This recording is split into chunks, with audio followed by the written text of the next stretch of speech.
previesť pomaličky. Mal som teraz kapra takého, neviem, 8-kilového. Tak uvidíme, že čo bude. Ukážem vám, jak vyvážam, jaký boilies používam. Boilies používam od Redlightsu a ukážem vám, čo bude. Dobre. Nie je to nič komplikované, nič zložité. Svieti mi slnko do očí, tak som myslím, že to dojde, ale ešte. A presne viete, idem, dávam píču. Tak ukážem teraz a uvidíme, že. Tak vám to teraz ukážem. Jak to je do sonára, jak to je pohľadu. Točím si sonár.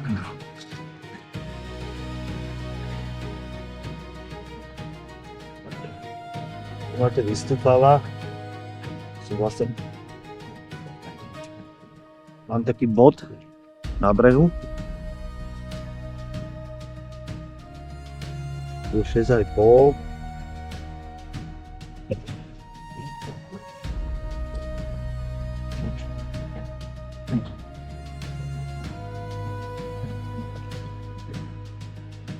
Má byť to málo, keď mať na to, už to vystúpala.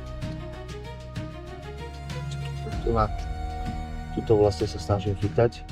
To je, jak to vystúpala, niekedy chytávam úplne dole.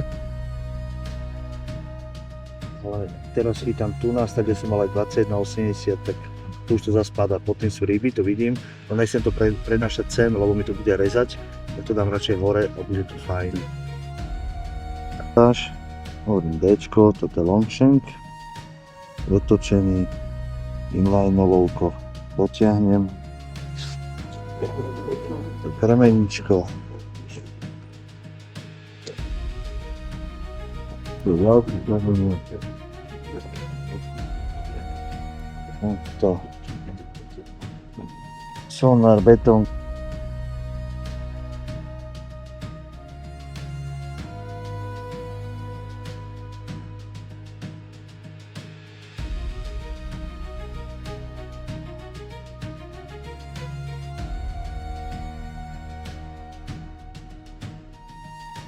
Rok mám brutálny.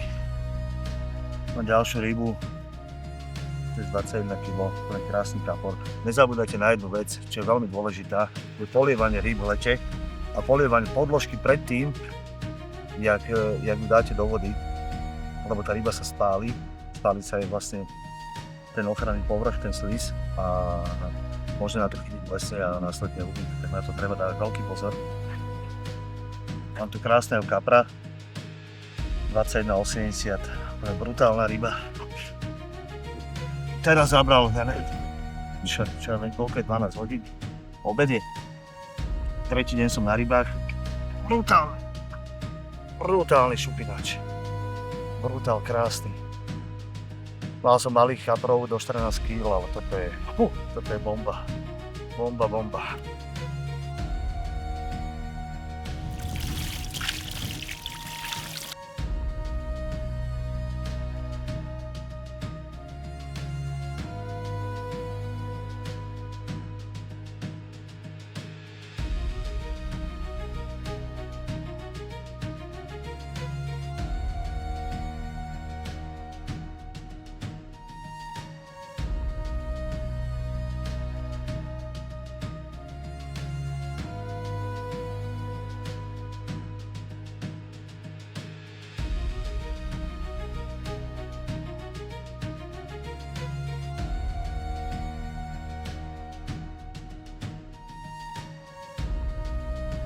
Tento blázen, dúfam, že ho dokážem natočiť, dúfam, že tento blázen mi zobral red fruit.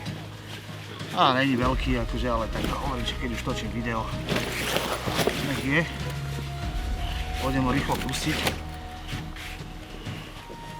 Ale aspoň vám ho ukážem. Takýto krásny. 13 kg cca.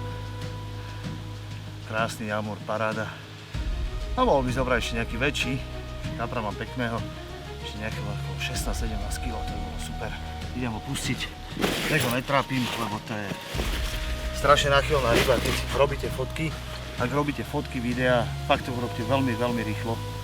Lebo amor doslova bojuje o život.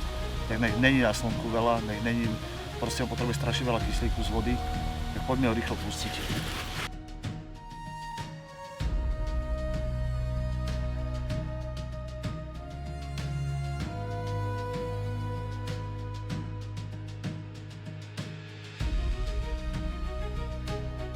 Teraz som tu vlastne od štvrtka do nedele a používam vlastne 2 druhy, respektíve 3 krevetu ešte, ale 2 druhy používam na jedno zásadné krmenie, na také väčšie, a druhé dávam ako krevetu a tu dávam len pár guličiek. Je to novinka,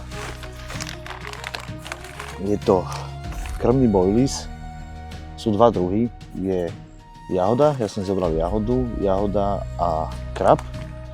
Momentálne mám len jahodu, kraba som ešte ani nemal, ale skúšal som to ešte predtým, tú jahodu, ešte keď to bolo v testovacej verzii a fakt tá ryba to srala. A mixujem to z red fruit and shrimp. Dám si do kyblíka, zmixujem to a vlastne krmím s tým vo väčšom množstve, však je leto. Chytil som amura, ten normálne vo vode, on grcal tie boilies, to som videl, ešte som to nikdy nevidel, ale teraz som to normálne naživo videl, jak grcal, ne že sral, ale normálne to vyvracal von, že tak bol toho plný, taký 13-kilový, predtým som mal kapra, ako fakt je to super. Veľa to odporúčam, je to perfektná vec. Nič viac tomu neviem. Na veľké krmenia, keď potrebujete veľa zakrmiť, ja som začal krmiť 3-4 kg naraz, tak som si dal kilo, 2 kg dokopy, tak zhruba na jeden kýblik, to som tam vyhádzal. Zo štvrtka na piatok to som mal nejaké 3 ryby. To bolo nič, to bolo úplne slabé.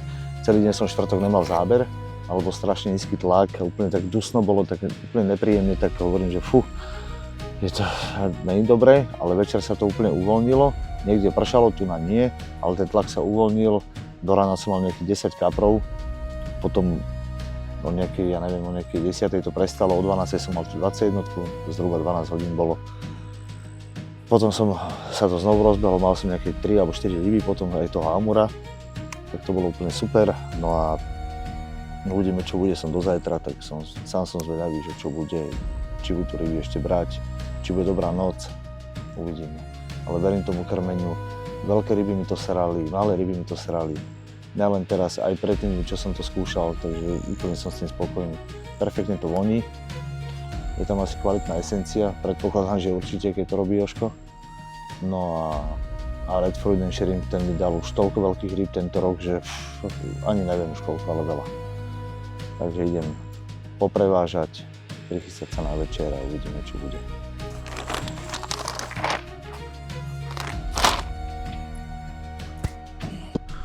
Kokos neskutočné, teraz sedím ráno, pijem kávu. Do toho záber jazda jak prasa, 20,5 kg, toto je až neuveriteľné.